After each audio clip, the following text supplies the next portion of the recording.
경찰은 다양한 가능성을 열어놓고 수사하고 있는데요. 좀 더 자세한 내용 김성수 변호사와 짚어보겠습니다. 어서 오십시오. 안녕하세요. 네. 다양한 가능성을 보는 이유는 일단 이 살해범의 진술도 좀 신빙성을 좀 찾아봐야 될 것 같고 여러 가지 폭에서 좀 들여다볼 사건입니다. 일단 아버지가 6일째 집에 들어오지 않는다는 실종 신고가 있었어요. 예, 네. 맞습니다. 지금 이게 사실관계가 좀 굉장히 충격적인 게 많다 보니까는 많은 관심을 받고 있는 사건인데요. 지난 이제 12월 25일 크리스마스였습니다. 크리스마스 날 새벽 3시 30분에 신고가 하나 들어옵니다. 예. 이 아버지께서 20일 저녁에 택시를 운행하시겠다고 나가셨는데 네. 지금 그때부터 6일 동안 집에 들어오시지 않고 있고 그리고 아버지한테 이제 문자를 드렸는데 답이 조금 평소의 말투랑 다르다는 거죠. 그래서 전화를 드렸는데 전화는 또 계속해서 거부를 하는 겁니다. 그렇다 보니까는 아버지가 아닌 사람이 문자 메시지를 하는 것 같아서 그런 부분들이 의심이 되니까 이 부분 좀 신고를 하겠다. 이렇게 해서 신고가 접수가 하나 됐습니다. 예. 그리고 8시간 정도 후에 25일 이제 오전 11시 20분이죠. 파주의 한 아파트에서 이번엔 여자분이 신고가 들어옵니다.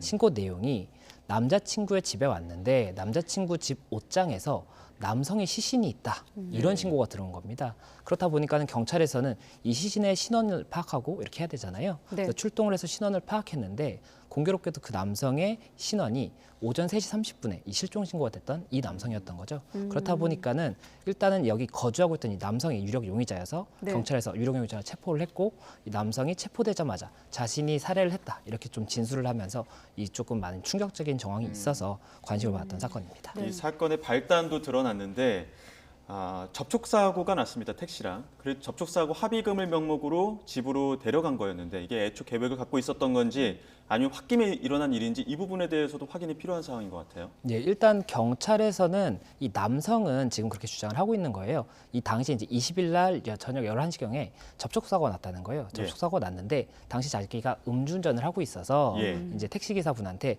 내가 지금 음주운전이어서 경찰에 가게 되면은 처벌도 받고 그리고 이 보험도 제대로 이제 좀 이행이 안 될 수가 있으니까는 돈을 드리겠다. 집에 가서 돈을 드리겠다라고 해서 합의금을. 택시기사분이 그렇죠. 예. 합의금이나 이런 걸 이제 드리겠다라고 해서 택시기사분을 집으로 데리고 왔다는 거죠. 그리고 네. 이 남성의 주장은 이제 이 합의금이나 이런 금액을 이야기를 하는 과정에서 조금 분쟁이 생겨서 홧김에 이렇게 좀 살해를 하게 됐다. 이렇게 지금 진술을 하고 있는데 그 경찰에서는 이 부분 관련해서 이 피의자의 말만을 가지고 사실관계를 확정할 수가 없지 않습니까? 네. 그렇다 보니까는 당시 실제 교통사고가 있었는지 그리고 이 남성이 음주를 했었는지 그리고 뭐 이게 유인을 하는 과정에서 어떠한 이야기가 있었는지 이런 부분들을 확인을 하려고 하고 있고 이제 이걸 확인하기 위해서는 뭐 CCTV라든지 전자기기들을 많이 확인을 해야 되거든요. 그래서 그런 부분들을 많이 확보해서 사실관계를 좀 특정하고 있다 이렇게 말씀드릴 수 있을 것 같습니다. 네. 특히 아까 전에 아들과 피해자 아들과 주고받았다는 그 카톡 문자에서 카톡은 했는데 다른 사람인 것 같다고 피해자의 아들이 말하지 않았습니까?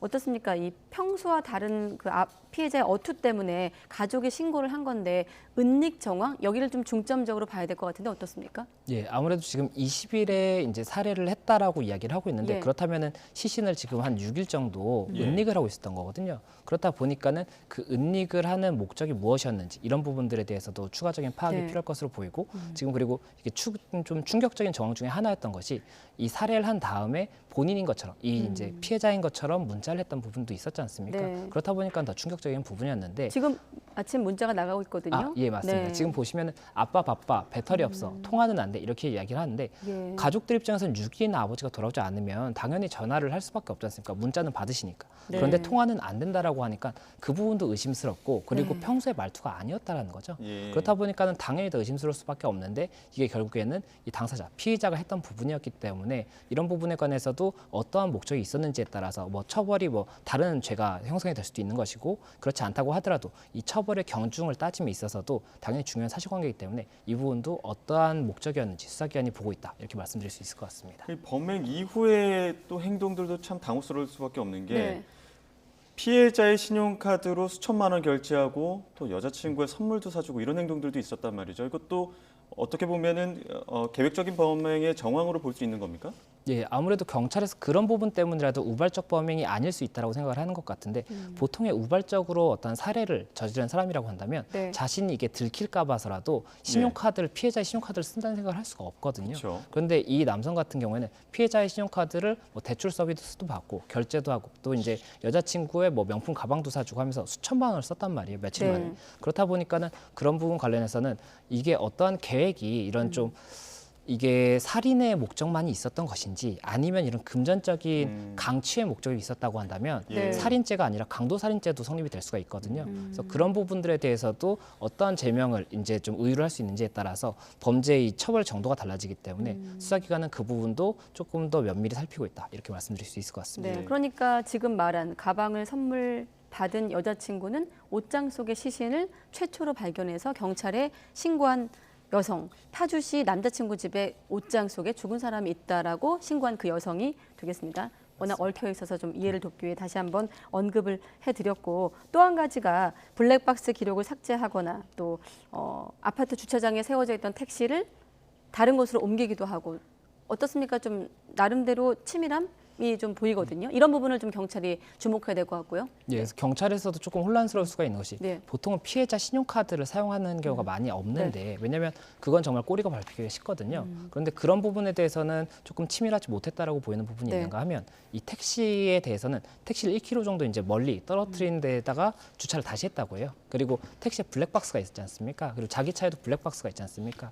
뭐 거기에서 이제 사고 정황이라든지 이동 동선 이런 게 나올 수가 있다고 생각해서였는지 네. 메모리 카드를 다 삭제를 했다고 해요. 예. 그렇다 보니까는 그런 부분에 있어서는 굉장히 치밀해서 어떠한 목적이 있었는지 그리고 사실관계가 지금 진술하고 있는 것이 실제 사실에 부합하는지에 대해서도 의문이 생길 수밖에 없는 부분이어서 네. 일단은 메모리 카드라든지 그리고 피해자가 사용하고 있는 휴대폰 이런 것들을 포렌직을 해서 실제 사실관계를 조금 더 파악하려고 하고 있다 이렇게 말씀드릴 수 있을 것 예. 같습니다. 지금 더 충격을 주고 있는 게 진술 과정에서 전 여자친구를 살해한 사실도 드러났습니다. 이거 어떤 내용입니까? 예, 이게 굉장히 추가적인 사실관계가 나오면서 더 충격적이었던 것이 예. 이 남성이 거주했던 이제 옷장에서 이 시신이 발견된 이 아파트가 예. 본인 명의가 아니었던 겁니다. 예. 그렇다 보니까는 이제 수사기관에서는 뭐 임대차라면 임대차를 언제 했는지 이런 걸 확인을 해야 되지 않습니까? 그래서 확인을 하려고 했는데 이 집주인이 여성분인데 이 여성분도 연락이 안 되는 거예요. 예. 그렇다 보니까는 이거는 또 어떻게 된 것인지를 확인을 하다 보니 이 남성이 자백을 한 내용이 나의 그 집주인은 나의 전 여자친구였는데 네. 지난 8월에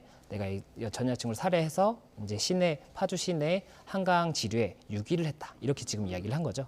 그렇다 예. 보니까는 사실관계가 뭐 범행 경위라든지 이런 것들은 뭐 다시 한번 확인을 해봐야 되겠지만 어쨌든 본인이 이 자기의 죄를 자백했기 때문에 그 부분 관련해서도 사실일 가능성이 높다라고 보고 일단 수사를 진행하고 있다 이렇게 말씀드릴 수 있을 것 같습니다. 네, 일단 지금 시점에선 내일 구속 전 피의자 신문이 열릴 예정이기 때문에 영장 발부 가능성은 하나 짚을 것이고 또 하나 아까 지금 연쇄살인범 가능성까지 물론 본인 진술을 토대로 한 것이긴 합니다만 여죄를 찾기 위한 어떤 경찰의 수사의 방향까지 함께 질문 드린다면 어떻게 전망할 수 있을까요? 예, 일단 구속영장은 형사소송법 70조에서 이제 규정을 하고 있습니다. 네. 죄를 범했다는 상당한 이유가 있어야 되고 그리고 주거가 없다든지 도주의 우려가 있다든지 아니면 증거인멸의 우려가 있어야 되는데 지금 이 남성 같은 경우에는 사체를 은닉하려고 했던 그런 정황이 있기 때문에 그리고 전 여자친구 같은 경우에는 이미 유기를 했지 않습니까? 네. 그렇기 때문에 증거인멸의 우려가 있다라고 봐서 아무래도 영장이 발부될 가능성이 좀 높지 않나 이렇게 말씀을 드릴 수가 있을 것 같고 네. 네. 그리고 이제 경찰의 수사 방향은 전자기기들이 요즘 굉장히 많은 정보를 담고 있기 때문에 뭐 예. CCTV라든지 핸드폰 그리고 핸드폰의 위치 추적 이런 것들이 다 가능하지 않습니까? 네. 그런 부분들을 파악을 해야 될 것 같고 또 전 여자친구 같은 경우에는 그 당시에 이제 8월 달에 뭐 대화를 나눈 부분이라든지 이런 것들도 봐야 되거든요.